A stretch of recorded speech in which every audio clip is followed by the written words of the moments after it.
Monsieur le président, madame la ministre, madame le rapporteur, mes chers collègues, ce projet de loi constitue un prolongement logique du décret du 27 février 2019 qui crée le département d'Alsace en fusionnant deux départements, le Haut et le Bas-Rhin. Mais en fait, ce texte poursuit deux objectifs: procéder aux adaptations législatives rendues nécessaires par la fusion et tenter, par des articles à la formulation quelque peu alambiquée, de résoudre la question du statut institutionnel alsacien. Or, ce dernier volet relève pour nous plus de la communication que du droit et ne satisfait visiblement personne. Les débats en commission ont bien montré que c'était cette question qui était prédominante, et comprendre les spécificités de cette région nécessiterait, et on l'a senti tout à l'heure, bien plus que 5 minutes. Toutefois, en tant que non-alsacienne, je retiendrai 3 éléments. L'échec du référendum d'avril 2013 pour la création d'une collectivité territoriale d'Alsace en raison d'une trop faible participation et d'un vote négatif du Haut-Rhin. Ensuite, le traumatisme causé par la création de la région Grand Est.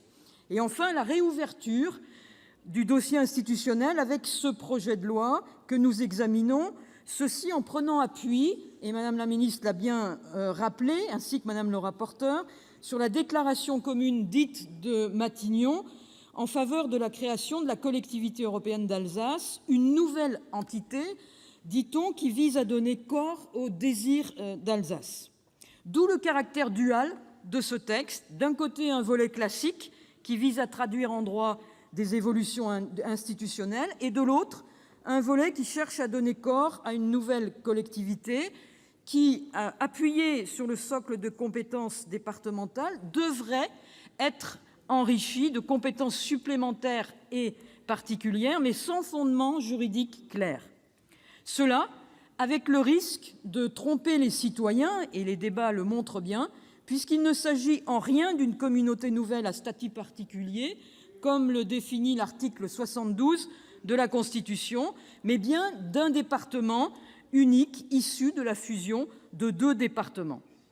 En ce sens, le texte tel qu'il est présenté en séance clarifie les choses, la commission ayant adopté à notre initiative la dénomination de département d'Alsace. Par cette modification, la commission a simplement mis le texte en conformité avec la réalité. Par contre, dans le cadre de cette discussion générale, nous voudrions mettre l'accent sur une autre question que pose ce texte, celle de la coopération transfrontalière, une question qui ne touche pas seulement l'Alsace, mais toutes les régions transfrontalières. Et le texte vise à confier au département d'Alsace un rôle de chef de filat, ce qui a été répété par Mme le ministre, mission consacrée dans un nouveau schéma, sans caractère prescriptif ni décisionnel, qui viendrait s'ajouter au schéma existant, élaboré à l'échelle de la région et de l'Eurométropole. Et Mme le ministre a même précisé qu'il fallait qu'il soit conforme. En l'état, nous pensons que ce point reste insuffisamment défini et ne va pas assez loin.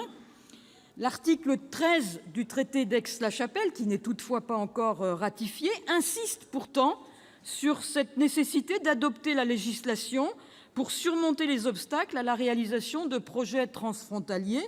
Et dans ce sens, nous pensons qu'il faudrait avancer sur les outils juridiques appropriés dans le cadre d'un travail législatif plus général. C'est en ce sens que nous avons proposé des pistes sur la question d'un accord-cadre. Au final, notre groupe retient d'abord qu'on peut certes regretter que ce projet de loi ait été vu comme une opportunité de faire croire que la collectivité d'Alsace allait bénéficier d'un nouveau statut, mais l'essentiel pour nous a été corrigé avec le changement de dénomination.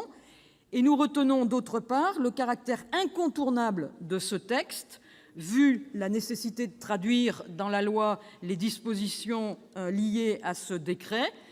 Nous pensons cependant qu'il y a encore des améliorations à obtenir et à clarifier en séance, et en fonction de ces avancées, nous affinerons notre position.